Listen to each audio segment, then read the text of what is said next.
آپ کو اگر ایک واقعہ میں بتا دوں، حضرت عمر فاروق رضی اللہ تعالیٰ عنہ کے زمانے میں جب آپ کو مسجد نبوی شریف میں نماز کے حالت میں آپ جب نماز پڑھا رہے تھے فجر کی نماز، اس وقت فیروز نام کا ایک بدبخت خارجی مجوسی نے آپ کو خنجر مارا اور مصلی پر ہی شہید کیا تھا حضرت عمر فاروق کو۔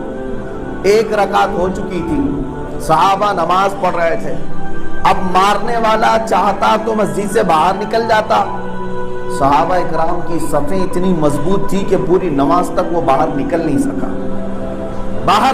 سکا۔ یہاں تو لوگ کندھے سے کندھا ملانے میں بھی کچھ لوگ شرم محسوس کرتے ہیں۔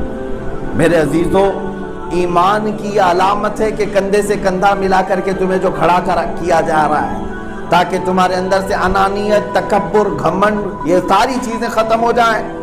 ہوں گے تم وقت کے بادشاہ، امیر زادے، لیکن بارگاہ الہی میں آؤ تو ایک فقیر بھی برابر ہے، امیر بھی برابر ہے۔ ایک ہی صف میں کھڑے ہو گئے محمود و ایاز، نہ کوئی بندہ رہا نہ کوئی بندہ نواز۔ عزیزان گرامی، یہ اسلام کی خصوصیات ہے۔ یہ ایمان کی دولت جب تمہارے پاس آتی ہے تو ہر ایک دوسرے کا درد بھی تمہارے اندر آ جانا چاہیے، دوسرے کی بھلائی کا خیال بھی تمہارے اندر آ جانا چاہیے۔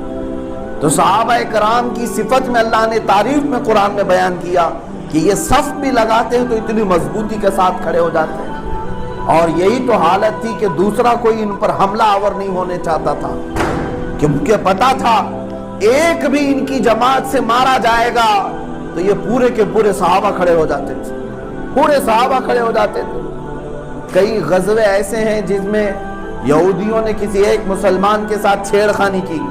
مثال کے طور پر جنگ تبوک جو ہوئی ہے، اگر اس کا پس منظر معلوم کریں آپ، حضور پاک صلی اللہ علیہ وسلم نے اپنا ایک قاصد بھیجا تھا جارڈن کی سرزمین کی طرف۔ حضور پاک صلی اللہ تعالیٰ علیہ وسلم نے اپنا قاصد ایمان کی دعوت دینے کے لیے حضور بھیجا کرتے تھے، ایک قاصد کو بھیجا۔